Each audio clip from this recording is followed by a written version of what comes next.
que debería haber en la iglesia moviéndose.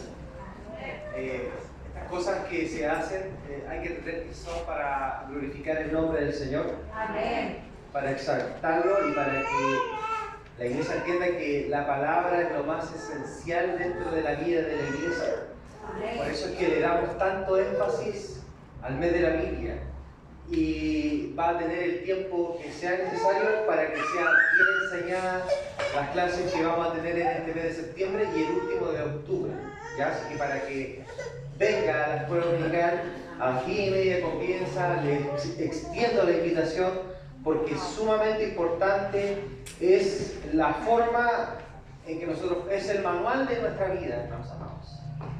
Usted puede tener un mueble puede armarlo a su pinta o seguir las instrucciones. Si usted lo arma a su pinta, probablemente o le van a sobrar piezas o le van a faltar piezas. Así lo mismo es la palabra del Señor para nosotros. Usted, si quiere, puede vivir su vida a su pinta, según a usted le parezca, pero en algún momento algo le va a faltar o algo le va a sobrar y va a sentir necesidad. Mejor dejémonos guiar por lo que dice la palabra, tal cual. Aunque suene duro, hermano, la palabra, sígala porque es la que nos lleva por el camino correcto. Es la que nos lleva a Cristo. ¿Amén? Así que les extiendo la invitación para que sean partícipes de lo que se está haciendo, porque esto es para la gloria del Señor. ¿Bien? Bien, vamos a compartir una palabra bien cortita porque tenemos una presentación. Me llamó Gael, el joven Gael me dijo: pastor, quiero ir a la iglesia, voy a llevar a mi familia. Así que ahorita Gael tiene 6 meses. Y trajo a su familia, su mamá, su papá, su abuela, son los tíos, los primos, los hermanos, pero trajo a su familia. Así que bien por Gael, que lo vamos a presentar después al Señor. Vamos al libro de Efesios. Quiero compartirles algo muy interesante que dice esta carta en el capítulo 3 de Efesios. Quiero recordarles que en prédicas anteriores comenzamos este capítulo 3. En el verso 1 dice: por esta causa yo, Pablo, prisionero de Cristo. Y hablábamos de lo que es el prisionero. Tomamos muy a la ligera, muy a la rápida lo que dice esta palabra, prisionero. Y se nos olvida que el prisionero en ese momento era alguien que había sido azotado de una manera terrible. Sus carnes estaban abiertas, se habían hecho tirados a lo más hondo del calabozo, sus pies estaban agitados, con frío, no había baño, no había médico, y estaban ahí, y ellos aún en esa condición alababan al Señor, porque ellos se consideraban prisioneros de Cristo, no prisioneros de los judíos, no prisioneros de los romanos, prisioneros de Cristo. ¿Por qué razón? Porque él entendía de que si él estaba prisionero era porque así había sido la voluntad de Dios para su vida. Así también para nosotros, iglesia. Sea lo que nos toque vivir, lo que nos haya tocado vivir, o lo que nos vaya a tocar vivir antes de que el Señor venga, tenga por seguro, mis hermanos, porque siempre culpamos al enemigo, pero no olviden, Dios permite situaciones. Lo que nosotros tenemos que entender es: Señor, ¿qué tengo que aprender de esto? ¿Y de qué manera puedo glorificarte en esto? Ellos, aún estando en la cárcel, dice la Biblia que alababan al Señor porque había un propósito, un carcelero. Toda la familia se convertirían al Señor en ese día. Así que, mis hermanos, no viva una vida triste, ni acongojada, ni sufrida, porque lo que sucede es siempre lo mejor que nos puede suceder. Sí, que creemos que realmente estamos en las manos de Cristo. ¿Cuántos creen que están en las manos de Cristo? Amén. Creen que están en las manos de Cristo, tienen que tener la plena certeza y la seguridad absoluta que lo que le está sucediendo, Dios lo ha permitido porque Él quiere ser exaltado. Por ende, usted alabe al Señor. Es que, pastor, quedé sin trabajo, alabe al Señor. Es que me detectaron una enfermedad, alabe al Señor. Es que me pasó esto, alabe al Señor, porque hay un propósito en esa situación que está viviendo. Que el Señor nos ayude, amén. ¿Por qué digo esto? Porque el texto sigue diciendo que somos administradores de la gracia de Dios. ¿Cuántos han recibido gracia de parte de Dios? Partiendo por la salvación.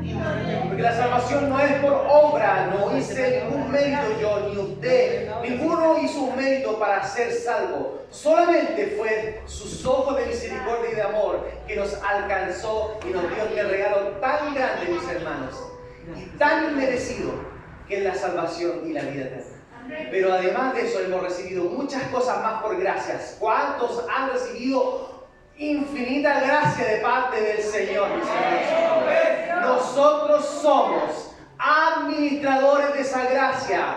¿Qué quiere decir esto? Que no son cosas que hayamos alcanzado nosotros. Él las otorgó para que nosotros las pudiéramos distribuir a los demás, mis hermanos amados.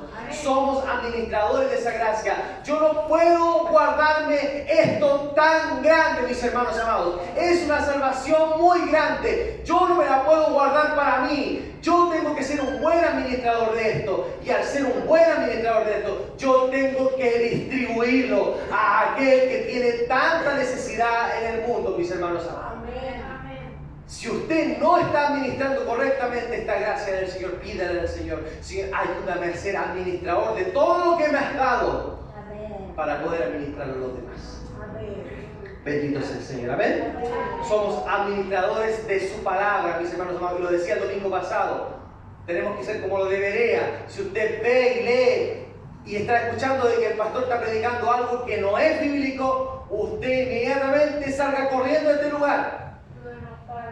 ¿Me escuchó? Amén. Salga corriendo de este lugar. Amén. Porque cuando yo o alguno empieza a predicar algo que no está en la Escritura, entonces se fue el Señor, se fue el Espíritu Santo, se fue todo de acá. Y solamente está el hombre. Nosotros debemos de ser administrados. ¿Y cómo puedo hacerlo? Entonces tenemos que estudiar la palabra. Amén. Tenemos que estudiar la palabra. Tenemos que estar atentos a lo que se está enseñando. Amén. Amén. Nosotros también somos buenos administradores. Porque ustedes también administran la palabra, ¿cierto? ¿Cuántos de aquí comparten la palabra al necesitado? Levánteme la mano el que comparte la palabra al necesitado. Somos buenos, tenemos que ser buenos administradores. No podemos decirle al que está afuera necesitado: ven a Cristo porque se te van a acabar los problemas, porque eso es ser un mal administrador.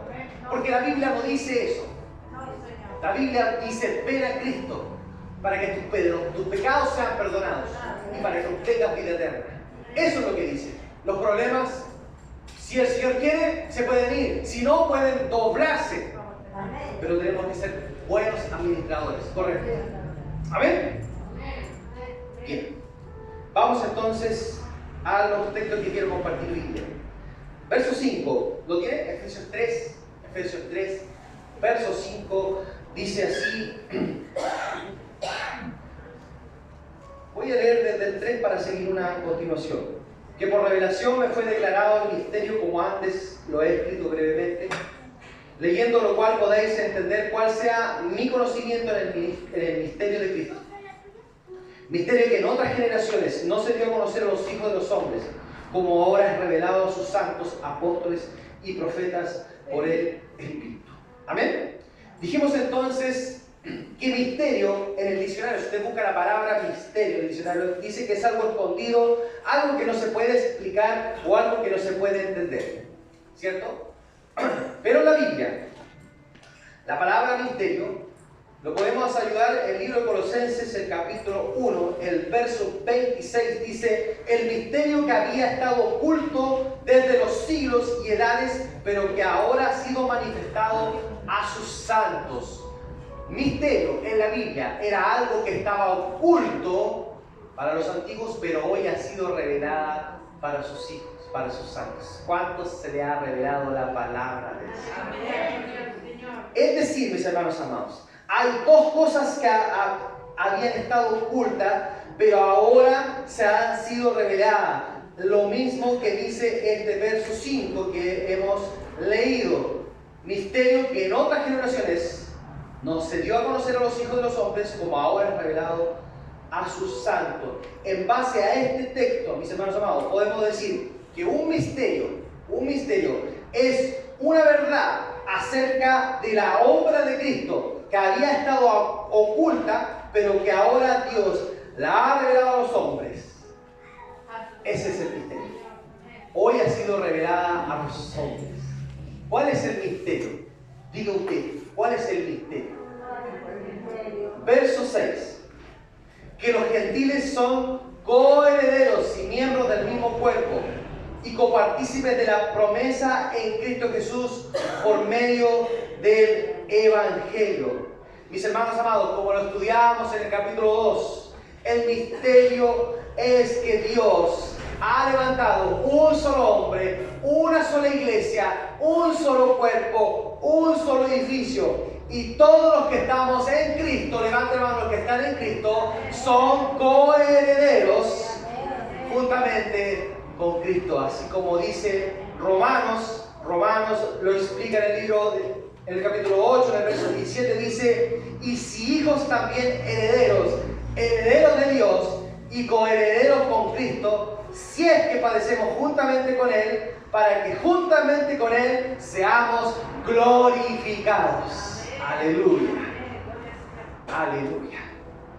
¿Cuántos quieren ser glorificados? La Biblia dice que el que va a vida eterna, sus cuerpos son glorificados. Pero dice para también los que padecen juntamente con Él. Esto es lo que estaba sucediendo con Pablo y Silas. Estaban padeciendo por la causa de Cristo. Por eso se gozaban, porque entendían que estaban padeciendo juntamente con Él, mis hermanos. Así que en el momento de la aflicción, en el momento de la tristeza, en el momento de la angustia, la iglesia recuerda esta palabra. Vamos a padecer juntamente con Él, pero también vamos a ser glorificados juntamente con Él. ¿Cuántos lo creen así? Somos miembros de un mismo cuerpo, el de Cristo, y partícipe de todas sus promesas. Ahora, si bien es cierto, a los profetas del Antiguo Testamento no se les había revelado la palabra de iglesia, esto no significaba que este misterio estaba completamente oculto para ellos. ¿Cuál misterio? El que acabamos de leer, ¿cierto? Que ya no hay gentiles ni judíos, somos una sola iglesia. En el Antiguo Testamento a los profetas no se les había revelado de manera así clara, pero sí había habido una revelación de parte del Señor. Lo voy a invitar a que usted lo pueda ver, para que usted pueda entender de que Dios venía hablando de esto desde mucho tiempo antes atrás. Su plan estaba perfecto desde el tiempo de la creación. Su plan ya era perfecto, mis hermanos. Miren, Génesis, desde el principio, voy a invitar a los actores que pasen adelante para leer esta parte. En especial el árbol. Cuánta fuerza en sus brazos el árbol. Wow. Yo lo hice arriba, duré como 10 segundos. Con el libro Génesis, el capítulo 12, el verso 3, escucha lo que dice: bendeciré a los que te bendijeren, y a los que te maldijeren, maldeciré, y serán benditas en ti todas las familias de la tierra. No está hablando todas las familias del pueblo de Israel, no, todas las familias de la tierra. El Señor ya venía hablando. Mire, un poquito más adelante, el 22, Génesis 22, el verso 18, dice: en tu simiente serán benditas todas las naciones de la tierra. ¿Quiénes serán benditas? Todas las naciones de la tierra. El Salmo 70 y, en el 72, el Salmo 72, el verso 17 dice: será su nombre para siempre, se perpetuará su nombre mientras dure el sol, benditas serán en él todas las naciones, lo llamarán bienaventurado. Aunque, mis hermanos amados, aunque habían estas profecías en donde se mostraba de que iban a ser benditas todas las naciones de la tierra, no había sido todavía claro de que el Señor no solamente bendeciría a su pueblo, al pueblo de Israel, sino también bendeciría a los gentiles. Amén.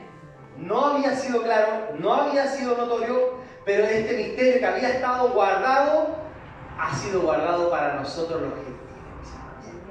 ¡Qué honra, mis hermanos amados! Este misterio que los profetas de aquellos tiempos, hermanos, hombres de Dios, estoy hablando de Jeremías, estoy hablando de Isaías, estoy hablando de Natán, por nombrar algunos, mis hermanos amados, no les era claro que el resto de la tierra también iba a ser bendecido. Pensaban que quizás al escuchar esto, a lo mejor Dios también va a bendecirlos también, pero nunca se imaginaron de que Dios de estos dos iba a ser uno solo. Gloria a Dios. Somos bendecidos, mis hermanos amados. Somos bendecidos a ser parte del pueblo de Dios y al ser herederos de esta bendición tan grande. Y es interesante, mis hermanos amados, lo que dice este verso 6 del Efesios 3, porque dice que los gentiles son coherederos y miembros del mismo cuerpo y copartícipes de las promesas en Cristo Jesús por medio del Evangelio, mis hermanos amados. Somos miembros de un mismo cuerpo. ¿Cuántos lo creen así? ¿Lo creen o no lo creen? A ver, díganle al que está al lado suyo, somos miembros de un mismo cuerpo. Yo quiero escucharlo. ¿Sabe por qué se lo digo, mis hermanos amados? Porque al ser miembros de un mismo cuerpo, somos coherederos, somos herederos de la misma herencia, ¿cierto? Tenemos la misma herencia. Miren, Gálatas, el capítulo 3, escúchelo, dice, el verso 28 dice, ya no hay judío ni griego, no hay esclavo ni libre, no hay varón ni mujer, porque todos vosotros sois uno en Cristo Jesús. Y si vosotros sois de Cristo, ciertamente linaje de Abraham sois y herederos según la promesa, mis hermanos. Somos herederos. ¿Es cierto o no es cierto? Pero hay algo sumamente importante que la iglesia tiene que entender. ¿Se ha dado cuenta que de repente hay familias que su padre o su abuelo heredan, no sé, un terreno? Pero resulta que los hermanos no se llevan bien, ¿cierto? Pero la herencia dice que para sus 4 hijos en parte iguales. Y aunque no se llevan bien, ellos van, reciben su parte y se van. Porque son herederos. Pero la iglesia, además de ser heredera, somos miembros de un solo pueblo. Por ende, cuando vayamos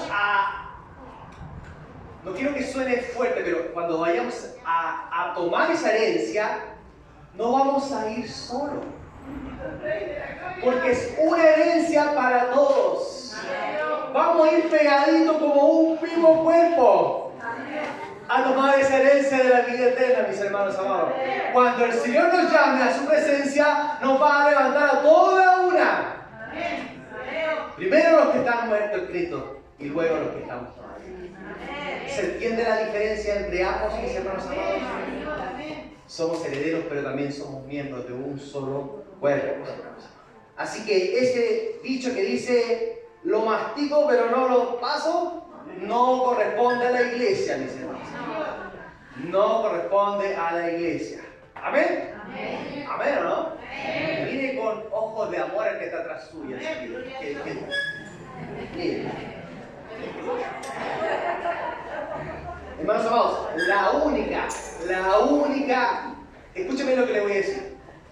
La única legítima división que Dios permitió fue entre los judíos y gentiles. Esa fue la única que Él permitió. Porque a veces dicen, no, es que a veces Dios crece en la división. Hermanos, la única que Dios permitió fue esta, entre los judíos y los gentiles. Pero esa ya no existe, porque Cristo en su sacrificio, a través de su sangre, rompió el velo y ya no hay más divisiones. Para los que están en Cristo, estoy hablando para los que están en Cristo. Que el Señor nos ayude, ¿cierto? Que el Señor nos ayude. Somos de diferentes personalidades, somos distintos en aptitudes, somos diferentes en caracteres, tenemos diferentes pecados, pero amados por Dios. Esa es la belleza del Evangelio, que pone a todos en un mismo lugar. Bendito sea el Señor. Verso 7. Y aquí sí que ya voy terminando, para que se prepare caer. Verso 7. Del cual yo fui hecho ministro por el don de la gracia de Dios, que me ha sido dado según la operación de su poder. Es interesante lo que dice aquí porque dice ministro. Y ministro viene de la palabra diácono, que significa servir. Es decir, servir a la iglesia. A la iglesia. A la iglesia. Él no dice apóstoles. No. Ministro, siervo, esclavo. Así se denomina a Pablo. Para que ustedes vean. Y dice el verso 7, por el don de su gracia, mis hermanos amados. ¿Qué quiere decir esto? Que esto es por llamado de Dios. No es porque hoy me gusta. Hoy está, lamentablemente, hay algunos que incluso negocian con esto y lo ven como una opción rentable y se autodenominan pastor para poder tener recursos económicos. La Biblia dice, según este verso 7, del cual yo fui hecho ministro por el don de la gracia de Dios. Fue un regalo de Dios que lo permitió el poder estar administrando a iglesia del Señor. Amén. Eso que quede sumamente claro. Esto es un regalo del Señor. No hay méritos en nosotros, sino la gracia de Dios. ¿Y qué más dice el verso 7? Según la operación de su poder. ¡Ay, qué lindo eso! Mire, Colosenses capítulo 1, el verso 29 dice, para lo cual también trabajo luchando según la potencia de Él, la cual actúa poderosamente en mí. Es que no tengo fuerzas. Es que no es con sus fuerzas. Es que con las fuerzas de Él. No es con nuestras fuerzas, mis hermanos amados. ¿Sabían ustedes? No es con nuestras fuerzas, no es con nuestras capacidades, no es que nosotros avanzamos y perseveramos, es que Él lo permite que podamos avanzar y que podamos perseverar. Es por sus fuerzas. Por eso Pablo dice en el libro de 2 Corintios, un texto muy conocido, en el capítulo 12, en el verso 7, y dice, y para que la grandeza de las revelaciones no me exaltase desmedidamente, me fue dado un aguijón en mi carne, un mensajero de Satanás que me abofetea para que no me enaltezca sobremanera, respecto a lo cual 3 veces he rogado al Señor que lo quite de mí. Y me ha dicho, bástate mi gracia, porque mi poder se perfecciona en la debilidad. Por tanto, de buena gana me gloriaré más bien en mis debilidades, para que repose sobre mí el poder de Cristo. Por lo cual, por amor a Cristo, me gozo en las debilidades, en las afrentas, en las necesidades, en las persecuciones, en las angustias, porque cuando soy débil, entonces soy fuerte. Son sus fuerzas, mis hermanos. Son sus fuerzas. Por eso es tan importante el orar los unos por los otros. Por eso es tan importante la iglesia, el perseverar, el congregar, mis hermanos amados. La importancia de la familia espiritual, mis hermanos amados. Aquí está la importancia. Y mira, ¿y por qué esto, pastor? Porque cuando nosotros oramos, ¿en el nombre de quién lo hacemos? En el nombre de Cristo, donde hay poder y hay fuerza, hay autoridad, mis hermanos amados. Por eso es la importancia de orar, mis hermanos amados, y de orar los unos por los otros. Yo oro por mi hermana, oro por mi hermano. Señor, te pido por él, te pido por ella, y te pido que lo levantes en el nombre de Jesús, te lo pido. Y esa oración tiene poder, porque no es en nuestro nombre, es en el nombre de Jesús, que es el nombre sobre todo nombre, mis hermanos. Qué alentador fue el culto del domingo pasado, mis hermanos. Discúlpenme que se lo diga a los que no vinieron. Pero qué hermoso fue, mis hermanos. Cómo el Señor bautizaba en el Espíritu. Cómo se movía a través de los hermanos. Cómo los hermanos, acá mismo, ministraban a los hermanos y las hermanas ministraban a las hermanas. Todos se ministraban los unos por los otros, mis hermanos amados. Eso es una iglesia viva y eficaz que se mueve conforme a los dones de su Espíritu. Amén.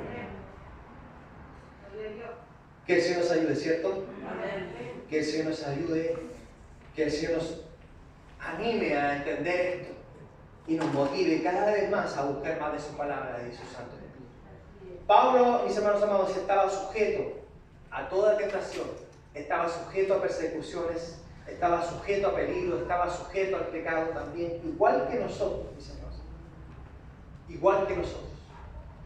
Por eso es interesante este verso 8. Y aquí sí que termino, Gay.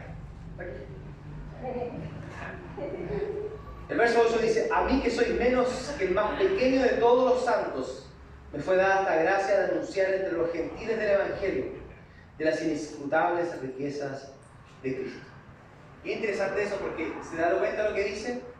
Dice: a mí que soy menos que el más pequeño de todos los santos. Él podría haber dicho: a mí que soy el más pequeño.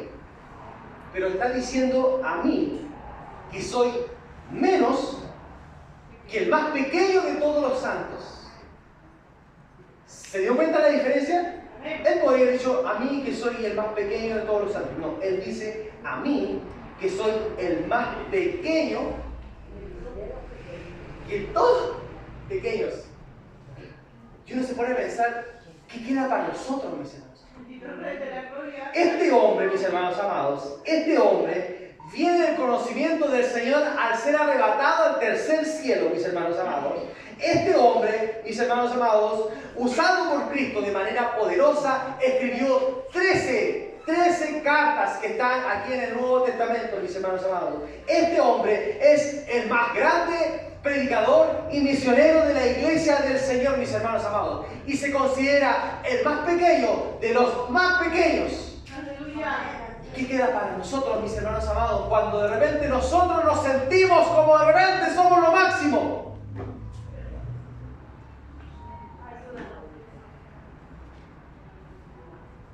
Que el Señor nos ayude, ¿cierto?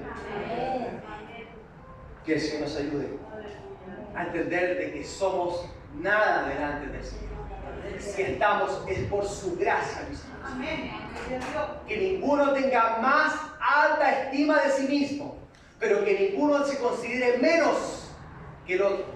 Porque la Biblia dice que a todos los que están en Cristo nos hizo igual. Y tenemos una misma iglesia. Pablo lo dice así en 1 Corintios.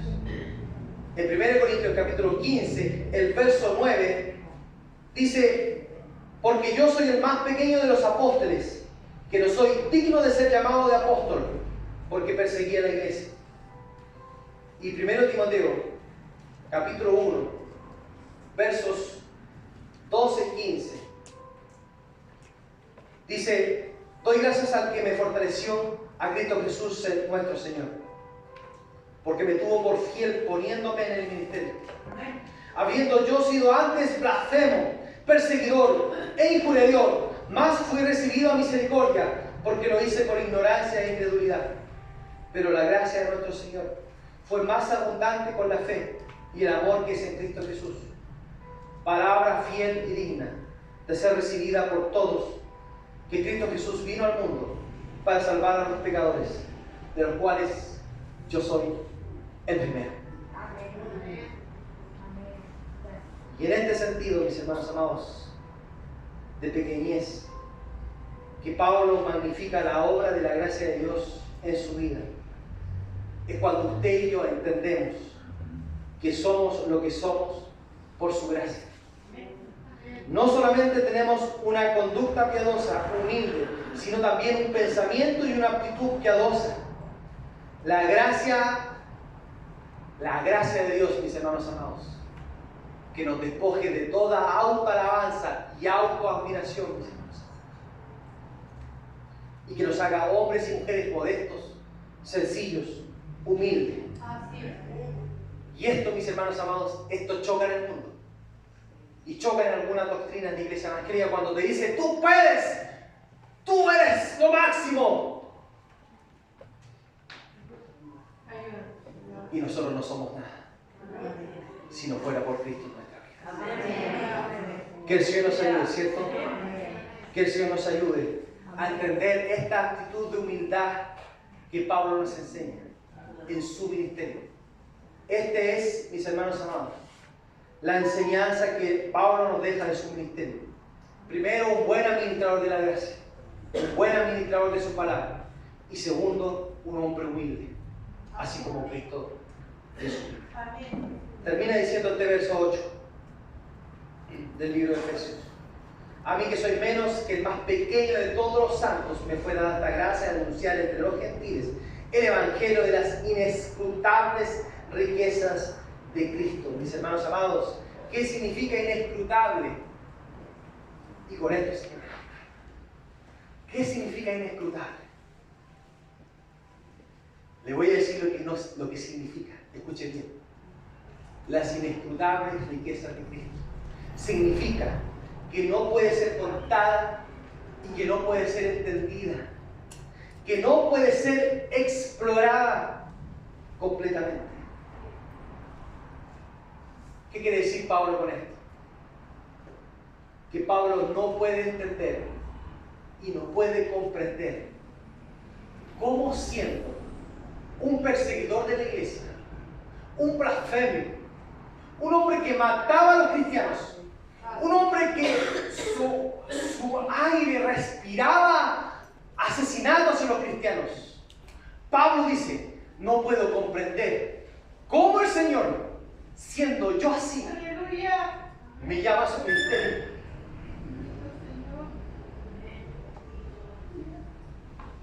Yo no puedo comprender, mis hermanos, cómo Dios me llamó a mí. Pregúntese a usted, ¿cómo Dios lo llamó a usted? Eso es las inescrutables riquezas. Algo que no se puede entender y no se puede comprender. La Biblia dice que cuando estaba Jesús en la cruz, había dos hombres que estaban ahí por sus delitos y pecados, mis hermanos santos. Ambos habían cometido algo horroroso. Dice la Biblia que uno de ellos le dice: si eres realmente el Cristo, salte de ahí, suéltanos a nosotros. Y el otro viene y le dice: ¿qué estáis diciendo?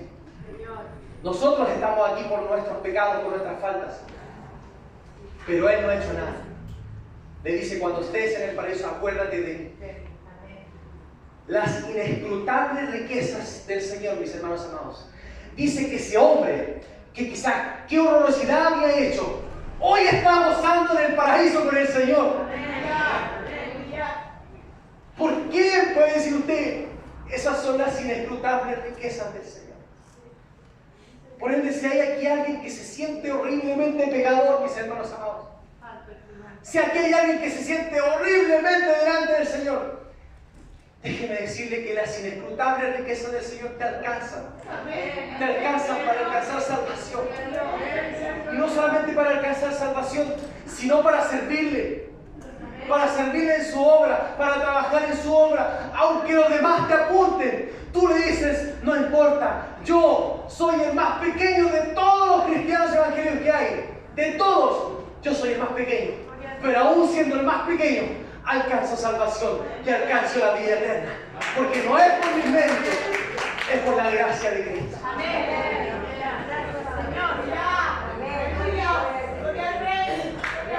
Y no ponerse en pie.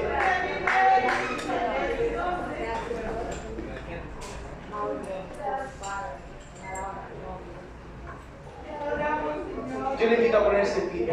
Si hay alguien en este lugar, mis hermanos, que nunca ha entregado su vida a Cristo, pero que hoy ha recibido la palabra, que hoy ha entendido que no es por sus méritos, no es por lo que hace, sino que es la gracia del Señor, y hoy quiere recibir esa gracia, y hoy quiere decir: yo quiero entregar mi vida al Señor.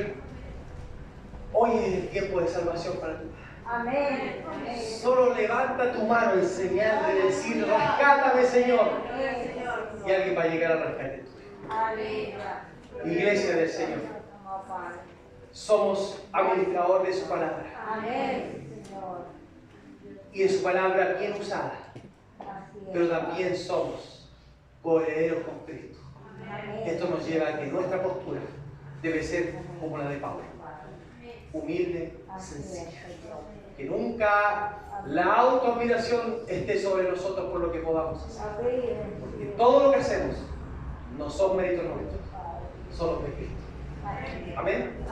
Padre, en el nombre de Jesús, gracias por las inescrutables riquezas de Cristo. Quizás una palabra que muchos no entendíamos, Señor, pero hoy la comprendemos. Las inescrutables riquezas de Cristo nos dicen que aún siendo pecador, podemos ser usados, así como Pablo lo usaste, Señor mío. Pablo no podía entender cómo siendo un perseguidor de la iglesia, alguien que, Señor mío, buscaba la forma de atentar contra los cristianos. Tú lo pudiste usar y lo usaste de manera poderosa y maravillosa. Así también en sus hijos. Que ninguno se sienta menos, Señor. Si hay alguien que está en pecado, Señor mío, abogado tenemos al Padre, a Jesucristo el justo, para interceder al Padre. Hoy es el tiempo para pedir perdón al Señor. Señor, perdóname por mis pecados. Límpiame de toda maldad, Señor mío. Y ayúdame a poder servirte, Señor mío, para tu obra, Señor mío. Y si hay alguien en este lugar que nunca ha recibido a Cristo en su corazón, Señor, hoy ha llegado el día de salvación a su vida, Señor. La gloria es para ti siempre, Señor. Muchas gracias. Muchas gracias. En el nombre de Jesús. Amén. Y amén. Amén. Que